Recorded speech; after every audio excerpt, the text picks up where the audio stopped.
નમસ્તે મિત્રો, રોની રેસીપી વ્લોગમાં સ્વાગત છે તમારું। આજે આપણી રેસીપીમાં આપણે બનાવીશું ગુલાબજાંબુ બનાવીશું, એ પણ એકદમ ફરાળી અને ઉપવાસમાં ખવાય એવા, અને એ પણ થોડીક વારમાં જ અડધો કલાકમાં બની જશે। અને એ પણ આપણે શક્કરિયાના બનાવીશું। તો જોઈએ, ચલો આપણે શક્કરિયા અને એમાં કોઈ પણ જાતનો લોટ એડ કર્યા વગર બનાવીશું। તો એ સિક્રેટ ટીપ સાથે આપણે શક્કરિયાના ગુલાબજાંબુ બનાવવાનું સ્ટાર્ટ કરીએ। તો આપણે શક્કરિયાના ગુલાબજાંબુ બનાવવા માટે મેં અહીંયા 250 ગ્રામ જેટલા શક્કરિયા લઈ લીધા છે। હવે એને આ રીતે મસ્ત ધોઈ દીધા છે। ધોઈને એકદમ કોરા કરી દેવાના છે અને એકદમ આપણે ડ્રાય રાખવાનું છે। પાણીવાળો ભાગ બિલકુલ રાખવાનો નથી। એટલે આ રીતે આપણે છોલી લેશું અને સીધા આપણે બાફીશું, એ પણ વરાળથી બાફીશું। એટલે હું કેવી રીતે કરું છું તે તમે આગળના વિડીયોમાં આખો વિડીયો જોજો। એક પણ લોટ વગર ને કસ્સા વગર તમે ફરાળીમાં ઉપવાસ હોય ને ગળ્યું ખાવાનું મન થાય તો આ રીતે બનાવી શકો છો તમે। તો આપણે હવે આ બનાવીએ। તો આ રીતે મેં બંને શક્કરિયા છોલી લીધા છે અને આ રીતે ગોળ સ્લાઇસમાં કટ કરી લઈશું। અને એકદમ રસદાર, ના બેકિંગ સોડા નાખવાની જરૂર છે આમાં, અને એકદમ રસદાર, એકદમ ગુલાબજાંબુ એવા મસ્ત એવા બનીને તૈયાર થશે, એકદમ ફરાળી। અને તો આ રીતે મેં આપણે સ્ટીમર આવે છે એ મૂકી દીધું છે અને એની ઉપર હું શક્કરિયા આ રીતે ગોઠવી દઈશ અને આપણે ચડવી લેશું। આ રીતે આપણે બાફી લેશું। આ શક્કરિયાને આપણે ડ્રાય જ રાખવાના છે।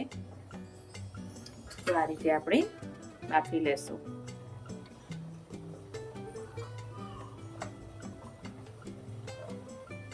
તો આપણા શક્કરિયા મસ્ત એવા બફાઈ ગયા છે। આ રીતે આપણે ગ્લાસની મદદથી એકદમ ક્રશ કરી દઈશું, એકદમ ઝીણા કરી દઈશું।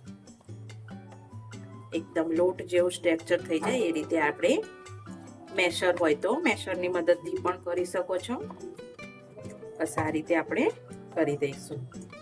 તો આગે જગ્યા પર તમારે છોલાવાળા શક્કરિયા આવી ગયા હોય તો તમે છીણીની મદદથી કરી શકો છો, તો જેથી અંદર છોલા આવે નહીં। એના શક્કરિયામાં હોય છે અમુક વાર શક્કરિયા એવા, તો એ વાતનું ખાસ ધ્યાન રાખો। તો આપણા શક્કરિયા મસ્ત એવા મેશ થઈ ગયા છે। હવે આપણે આમાં લોટ નથી નાખવાનો, એટલે બીજી વસ્તુ કંઈક તો અંદર એડ કરવું પડશે। તો એના માટે મેં મિલ્ક પાવડર લીધો છે। જે 250 શક્કરિયા હોય તો તમારે મેઝરમેન્ટ માટે 20 રૂપિયાનો મિલ્ક પાવડરનું જે આવે છે પેકેટ, એ તમે લઈ શકો છો। આ રીતે થોડું થોડું કરીને બાઇન્ડિંગ કરીશું અને મસ્ત એવો સ્મૂથ થોડો લોટ આપણે મસળી કાઢીશું। જેમ કે લોટ બાંધીએ છીએ એ રીતેનું રાખવાનું છે। આ રીતે ધીમે ધીમે કરીને આપણે કરશું। જે 20 રૂપિયાનું પેકેટ આવે છે એ આખું જતું જ રહેશે અંદર। તો આ રીતે કરી લેવાનું રહેશે અને એકદમ મસ્ત જાળીદાર, અને જાણે ખબર જ નહીં પડે કે તમને કયા ગુલાબજાંબુ છે, એવા મસ્ત બનીને તૈયાર થશે, એકદમ ફરાળી ગુલાબજાંબુ। તો આપણે આ રીતે તૈયાર થઈ ગયું છે। તો આપણે હવે એમાં થોડુંક ઘી લઈશું અને લોટને સરસ એવો સ્મૂથ આપણે મસળી લઈશું। જુઓ, આ રીતે થોડું ઘી હાથમાં લઈ અને આ રીતે લોટને મસ્ત એવો મસળી લેશું।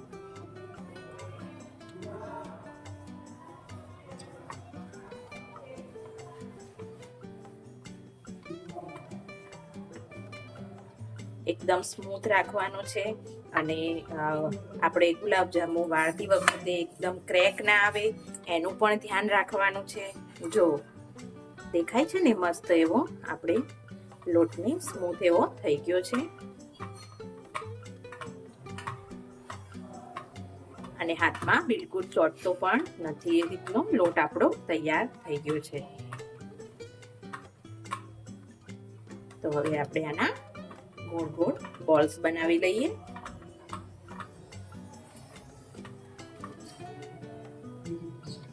આ રીતે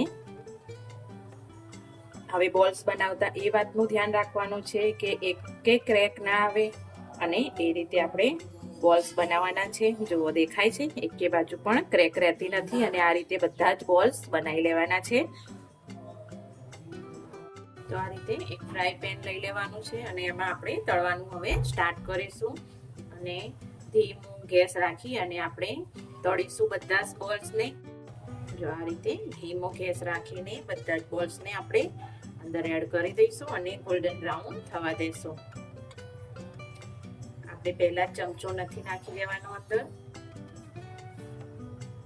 અને તમે જો ઘી ઉપવાસમાં તેલ ના ખાતા હોય તો તમે ઘી પણ આ જગ્યાએ લઈ શકો છો. આ રીતે જુઓ, એકદમ ચોટશે પણ નહીં નીચે. અને આ રીતે આપણે ધીમે ધીમે ચમચાને ફેરવવાનો રહેશે. તો અહીંયા હવે આપણે ચાસણી કરીશું. ને 2 વાડકી, નાની 2 વાડકી જેટલી લઈ લીધી છે ખાંડ, અને એમાં આપણે 2 વાડકી ખાંડ લીધી. તો આપણે એનું દોઢું પાણી રેડીશું, એટલે આપણે 3 વાડકી લઈ લઈશું.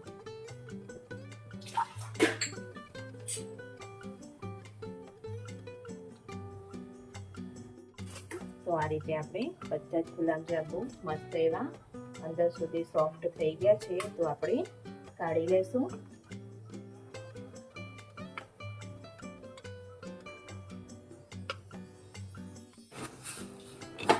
તો આપણે વધારે ચાસણી નથી કરવાની. આપણે ચાસણીને થોડીક જ ગરમ થાય ને ઉકળે, 1 થી 2 મિનિટ ગરમ થઈને ઉકળે પછી 1 થી 2 મિનિટ જ રાખીશું. આપણે વધારે ગળત નથી કરવાની. અને તમારા ઘરમાં જે પ્રમાણે તમે ગળ ખાતા હોય એ પ્રમાણે લઈ શકો છો. તો આપણી ચાસણી મસ્ત એવી ઉકળી ગઈ છે. તો હવે એમાં ઇલાયચી નાખીશું. 2 ઇલાયચી છે, અને થોડા આપણે કેસરના દાળ નાખીશું ચાસણીમાં. અને હવે આ ચાસણીને આપણે 1 જ મિનિટ થવા દઈશું, પછી આપણે ગેસ બંધ કરી દઈએ. તો આપણી ચાસણી તૈયાર થઈ ગઈ છે, અને આપણે ગેસ બંધ પણ કરી દીધો છે. તો હવે 1-2 મિનિટ થોડી ચાસણી ઠંડી થાય એટલે આપણે આપણા ગુલાબજાંબુ. તો આપણી ચાસણીમાં આપણે એક કરીને અડધો કલાક માટે આને આપણે ડુબાડી રાખીશું. અડધો કલાકમાં તો મસ્ત એવા આપણા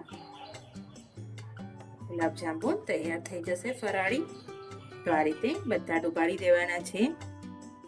તો રસદાર ને એવા આપણા ફરાળી ગુલાબજાંબુ તૈયાર છે. ખાવામાં પણ એટલા જ ટેસ્ટી છે. તમે પણ મિત્રો જરૂરથી ટ્રાય કરજો ઘરે, અને મસ્ત જ બનશે. જુઓ, આપણે એક તોડીને પણ જોઈએ. જુઓ, એકદમ કોઈ કહેશે જ નહીં કે આ ગુલાબજાંબુ શેનું બનાવ્યું છે, અને એકદમ મસ્ત છે. ટેસ્ટમાં પણ એટલું જ મસ્ત છે. તો મિત્રો, મારો આ વિડીયો ગમ્યો હોય તો લાઈક, શેર, સબસ્ક્રાઈબ કરજો. And thank you.